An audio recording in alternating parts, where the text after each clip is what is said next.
Thank you, Gary, and thank you for that introduction to my presentation and also the introduction to the impact members. I appreciate the opportunity to speak to everyone this evening. It's always good to communicate with folks and especially with uh, things of this nature that I get to do for my job and all of you are pretty passionate about and excited uh, to listen in on. So hopefully I can give you some ideas and some thoughts that might help uh, for especially for those of you who are smaller acreage landowners. Kind of use that as the backdrop of tonight's discussion, and hopefully we can pass on some information that will help you. I would kind of begin with this idea. I guess we need to kind of define some terms here, but small scale seems to be kind of relative, and it indeed is. I mean, I would define it as specifically related to how much time, energy, and effort and money that you're willing to put into the process. That's how I would like to move forward, and I'll use that quite often. This small scale restoration principles. There's something called a time preference. Maybe some of you have heard of this, and it's kind of a interesting topic. I find it interesting, especially relating to the folks and good people that I interact with on a daily basis. But time preference really is this idea of preferences given to things now over waiting and maybe getting something that's a little bit better. And specifically, time preference is thought to, as we get older, our time preference increases. So one of the things that I find really interesting about this is that folks will say a lot of times, well, Doug, I'm not going to live forever. I can't wait for 15 years. I can't wait for grass seed. We need to be doing things now. And it's absolutely, it's true.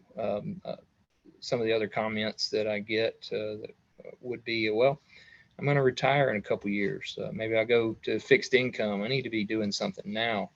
And so this time preference, basically how this fits into the context of discussion this evening is we want to move forward relatively quickly, but we want to make sure that we do things in an appropriate manner that will help us succeed. So not to rush into things as we move into our small scale projects.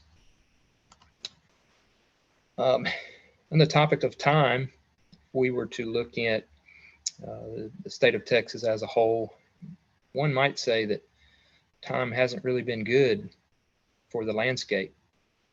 There's been a lot of activity going on, and it seems to only be increasing when it comes to discussing landscape fragmentation, habitat degradation.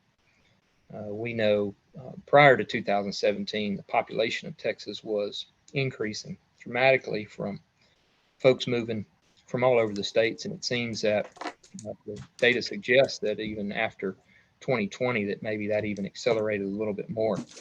So that puts an enormous strain on the resources of this great state, on all of the things that people admire and like about. There is an increasing demand for open space. We even see within the state borders prior or post 2020, lots of folks were moving outside of the urban areas if they could into more rural landscapes. And we see that in full display with current land prices in some of the areas that are near and dear to you, to all of your members' hearts here. So again, we want to make sure that we're doing things that promote sustainable production, sustainable development, and growth. And that's kind of where Texas Native Seeds, we feel we play an important part in this role moving forward.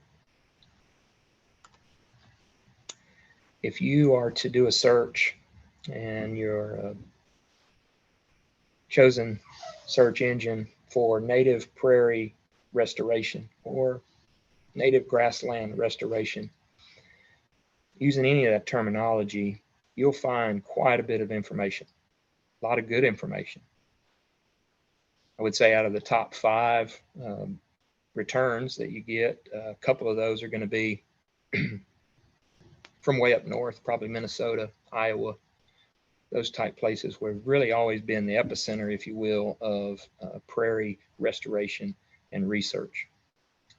More recently, there has been a concerted effort to move a lot of research. You'll see it from other areas, and including Texas. However, the old literature and the old resources dominated are from further up north. Again, I think that it's very important that we understand a lot of those principles and those ideas that come from some of those larger, older, more that have driven the conversation. But there are some things that I believe are slightly misleading when we look at that kind of what I call established literature, or maybe even institutionalized knowledge. We say things just because what we've always said may be a little misleading or confusing to the smaller scale project or smaller acreage landowner. For example, you may come across some seeding recommendations, 80-20 rule. How about a native seed drill, calibration? Those types of things to me are very intimidating and confusing. Not to say that they can't be simply described, but again, this is an opportunity to kind of filter all of that down into something that's a little bit more digestible and maybe even more appealing and capture more of an audience. So that's the attempt. That's what we're going to try to do, is break some of that information down into a usable state. We defined restoration. I think that's important to always define our terms and to really help us think about what we're embarking on. So if we were to use this particular definition, 1A is bringing back to a former position or condition. So is that even possible? I'd ask that question just to get our brains geared up and moving. If you were to ask that about a plant community, I would agree you could reestablish or restore a native plant community. Now, whether or not it persists, that may be up for debate. But you could indeed restore a plant community. How about the soil interaction with those plants? Is that something that you can restore? Is it something that we really know what it's like? We've heard about plant-soil interactions or plant-soil feedback. These are all things that influence the plant community. This picture that I'm showing here, some of you may be familiar if you've spent any time in the coastal prairies. That is a land leveler. So it was designed specifically to remove some of the microtopography that exists in this flat coastal prairie country to help facilitate rice growing and water manipulation. Something that may be a little bit more familiar as you move north into the blackland prairies would be the site of terracing, which most of the land in that region at some point had been farmed, and you'll see some pretty significant terraces still in place. And so what that means is there's been a lot of soil moved over time throughout the years. And so just to help us to kind of get a frame of reference of where we're beginning in this restoration process. My intentions are not to turn anybody away. I always preface my discussions with folks on let's proceed with caution, make sure we have a good plan in place, and sometimes I maybe even overstate it. But I like to show this this picture of the obviously you feel in like a dead end here. There's 18 locks there on that gate. When I took that photograph, I noticed that someone had taken a red paint and made a mark on that particular lock, and that was so that they could quickly navigate and find out where they needed to go. And when I was given instructions to enter this particular spot, I was told the 4th lock from the left by the red mark. So count over 4 locks. That's your, so even then, my message here is we'll find our way. We're going to navigate through this and really break these processes down that are that will be helpful. So not to discourage by any of my comments, and we're going to move forward from there. So what are the benefits of small scale restoration? It's been said before that there are a couple of principles of work. Some of you may have heard of this before. It's a rather old idea, but there are 2 major principles of work. There are a lot of people who believe pretty strongly in these. They would at the time, they would have called themselves agrarians. They believed that work should be enjoyable. And second principle, there was only 2, that you should be able to see the fruits of your labor when you're done.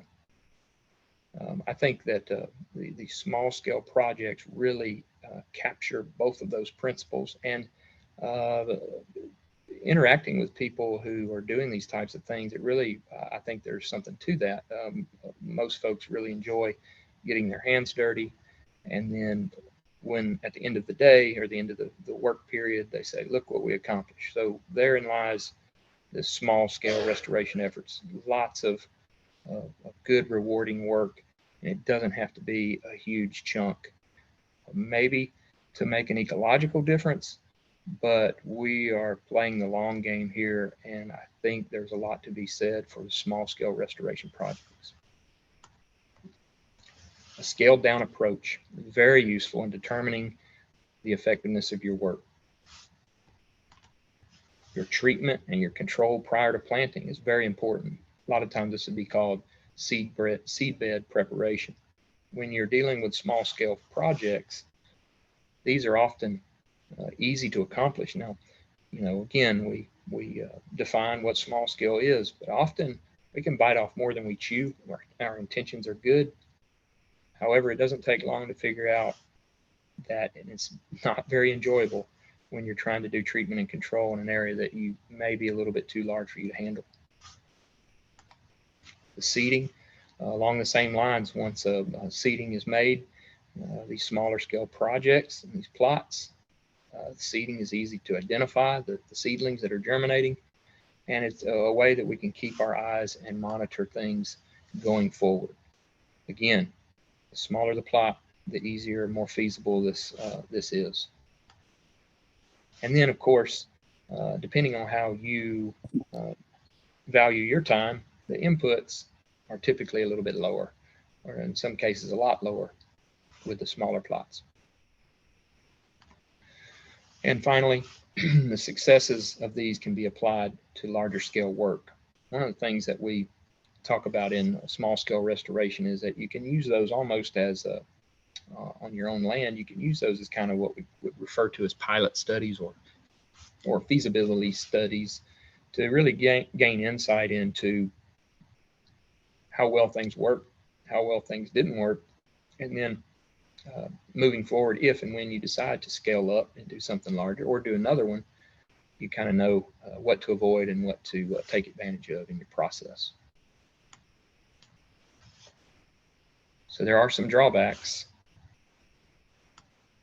There's certain wildlife species, especially some of those that have gained, traditionally gained a lot of attention for restoration activities and efforts.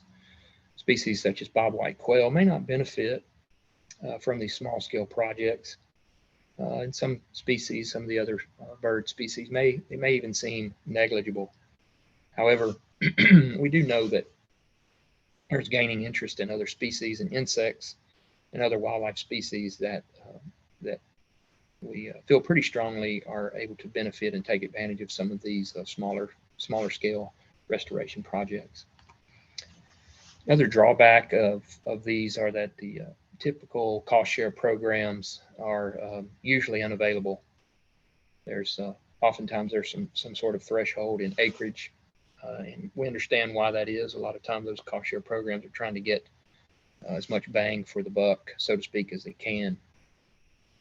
But I do believe that going forward, there will be as more projects and more interest in the smaller scale restoration stuff occurs, that I think that might change over time. And then something that I'll touch on briefly, and then again a little later, is that the smaller scale projects, and of course from Texas Native Seeds and the Institute standpoint, we really promote and always recommend high quality tested regionally adapted species. Unfortunately, with some of the smaller projects, these can sometimes be limited, and I'll go into that a little bit later. And I'll kind of present something that may be a way to navigate that. So I love taking pictures of signs. This one, you used to see this one written on the bathroom wall. It was please throw toilet paper in the toilet. Now they've come up with signs, and man, this one just was etched into my memory. Things to remember. The major thing to remember: the fundamentals still apply. So what are they? Our seedbed preparation. That's site selection and the identification of non-native unwanted vegetation. It's important to keep that in mind. Again, we always rely on regionally adapted certified seed. I would add to that for this presentation, if available. In your application, and then finally that monitoring and follow-up. So we're going to kind of go through some of these. Site preparation. Here's an example. Many of you probably that have kind of dabbled in this and maybe even gardening, you get the idea here. What you're looking for is a fairly clean seed bed that is free of unwanted vegetation. That is on the right. That's a rotary tiller that we've used behind a pretty small, like a tractor, about a 35 horsepower tractor. And that plot that's being planted there or being prepped is about 0.5 acres, so it's a little half-acre plot. And then on the left there, you'll see after it was rolled and kind of packed a little bit, you'll see a good firm seed bed that's ready for planting. So your seed source. The good news is that you've got options. There are several companies who market and sell native seed. There are some whose business model is geared toward specifically toward these type of small scale restoration projects. Here is an example of a native seed mix recommendation that you would get from Texas Native Seed based on your county and soil type. And I'll provide a link at the end of this presentation where if anyone's interested in going and looking at that, you can find that. But this is just an example. So this was pulled for Fayette County, Blackland Prairies ecoregion, and a clay soil. That is this percent mix you'll see on that. And then something that I'm not going to spend a lot of time or spend any time on this evening is the discussion around planting rate and PLS, and I'll explain why I'm not going to do that here in a bit. I just wanted to put this on display to show you what one of our seed recommendations would look like. And again, our mission and our goal is to, through time, develop region-specific seed mixes, and it takes time. So you'll see in this seed mix, you'll see some county indicators. Those specifically ones are releases that we've worked on, and in certain areas of the state, especially South Texas, has been around the longest. You'll see if you pulled up one of those seed mixes, it would be almost all exclusively things that have been regionally tested and released. Okay, so again, there are a few different companies that provide good quality seed. On our website and on that seed mix map, you'll see some of those sources and their phone numbers. I mentioned something earlier about one of the drawbacks of small scale projects is there's a limitation to the size of your order, especially with some of that commercially available regionally adapted or regionally developed seed. And I've been told that that threshold is typically around 5 acres. And one of the reasons it becomes cost prohibitive for those guys to work and package smaller scale projects. And again, that was one of the reasons why I mentioned that there are a couple of seed companies that you can get, specifically their niche market is smaller scale projects. Finally, as always, we'd encourage when shopping for seed to do your homework. You can certainly reach out to some of the TNS staff, or even there's lots of other folks who have experience with this kind of stuff, maybe even in your organization or in other state agencies or federal agencies that would be more than willing to help you develop a plan when it comes to purchasing seed. Okay, how about wild harvest? That one comes up quite a bit, and it's a good topic. I believe that wild harvest will probably continue to play an important role in small-scale restoration projects. It's important to know going into this planning phase and thinking about what you're going to do that often it takes quite a bit of seed to do your project, even in this whole idea and context of small scale, typically need more than what you're thinking. So some of the issues with that is a source. Okay, where do you go to get this native seed and wild harvest, and can you get enough of it? Those are all things to consider. But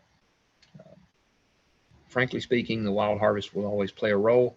And one of the great benefits of it is you're going to get some diversity and typically some local, what we refer to as local ecotypes that you may not ever, likely will never get through a commercial vendor. So there are some great benefits of wild harvest and using those in your small scale restoration. I want to talk about planting methodology. This is huge for small scale projects.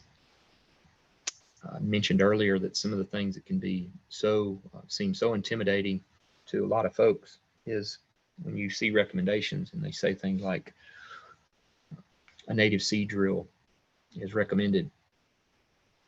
Well, I found that is oftentimes a limiting factor for conducting these smaller scale projects. So I'm here to tell you that there's other means and methods to planting. They may just, again, remember what I said when I started. This presentation is for folks who don't mind working and getting their hands dirty. So there are a couple other techniques.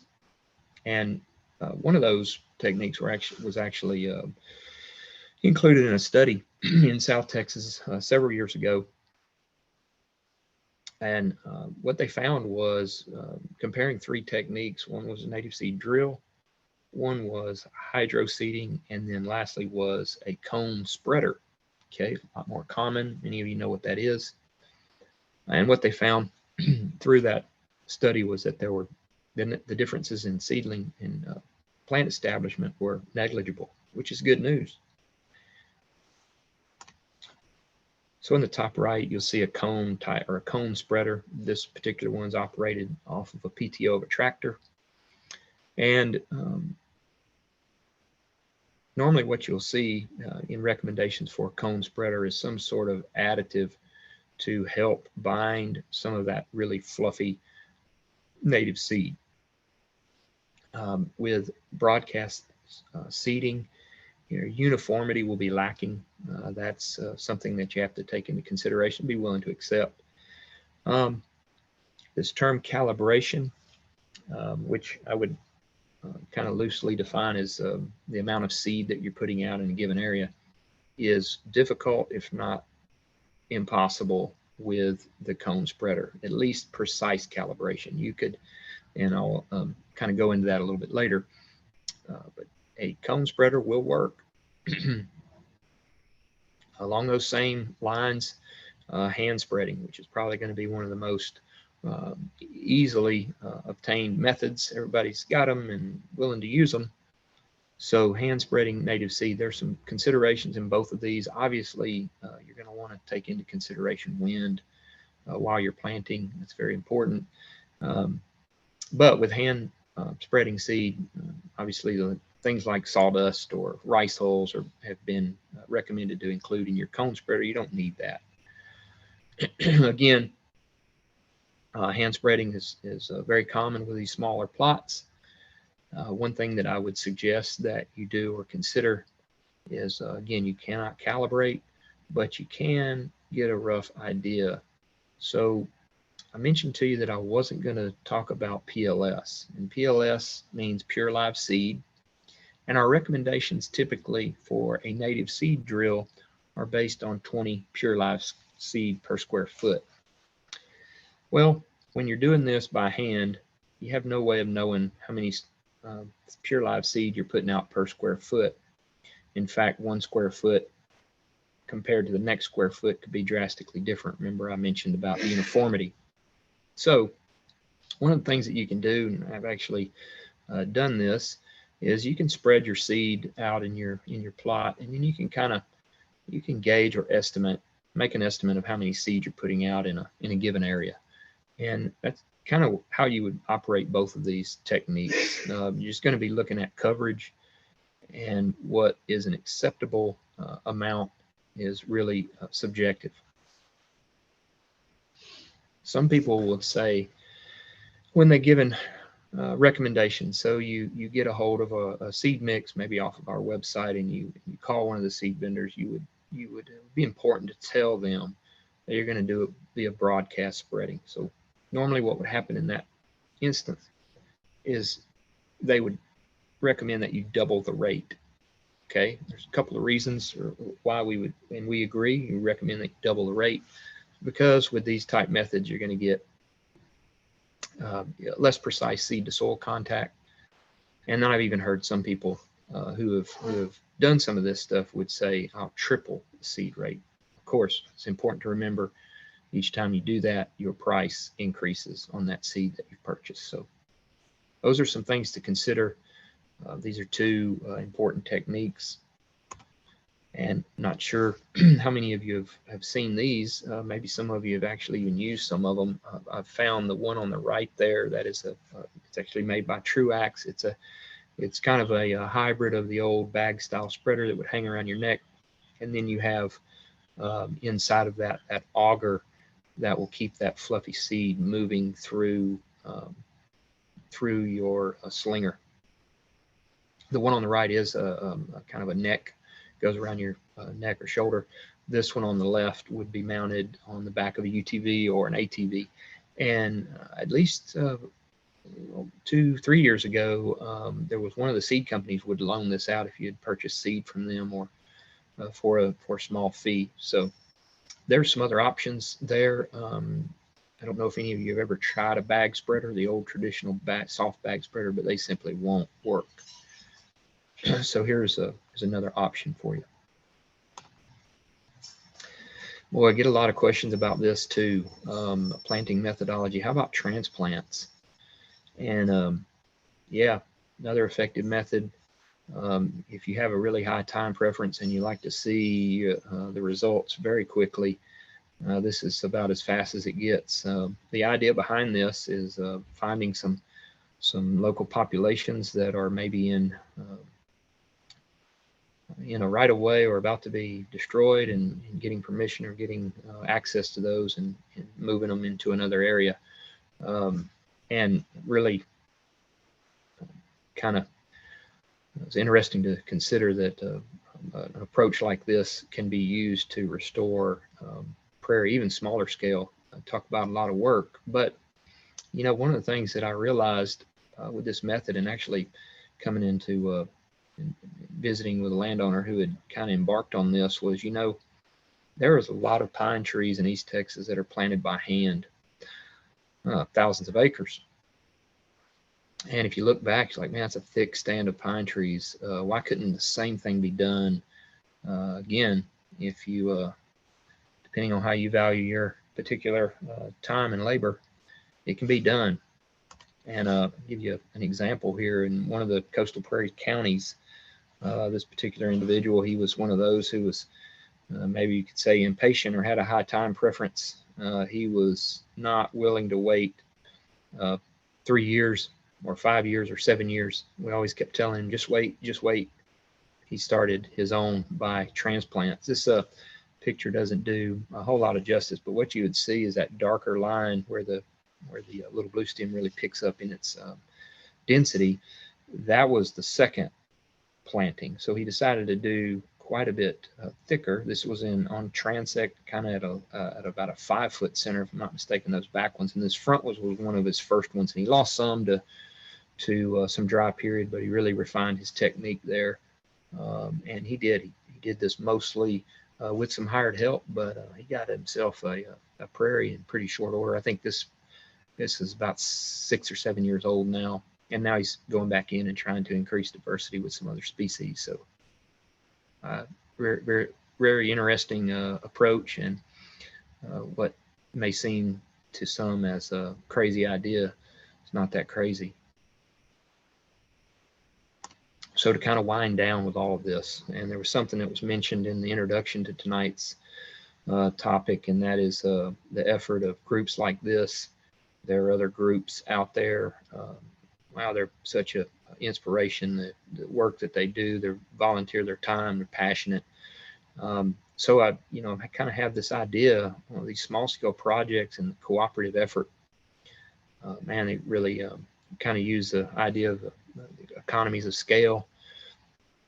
And I had an idea, these issues sometimes with seeding, getting regionally adapted seed. Oftentimes we see that threshold not being met, the project's not big enough. Maybe even some of the cost share programs that in the past have been out of touch for small scale projects. Maybe it's this cooperative, collaborative effort might kind of change that. This group of gentlemen here, and there's a lot of other folks that were kind of panned off to the right in that photograph, and they all know who they are and appreciate their help very much. But I think something like that is certainly doable, and in fact, I think a lot of folks are already doing this kind of stuff anyway. I just want to kind of highlight that as an idea and maybe to grow on. So I'll end that, and I apologize, my link is kind of cut off a little short on the bottom there. If you're interested, if you have your phone, you can click that or hold your camera up to that QR scan code, and you'll get to our native seed mix map, and you can kind of navigate there through our website and see kind of what we do and research that we're involved in, and some of the other regions and the native seed mix development kind of story behind Texas native seeds. With that, I'd be glad to take any questions, comments,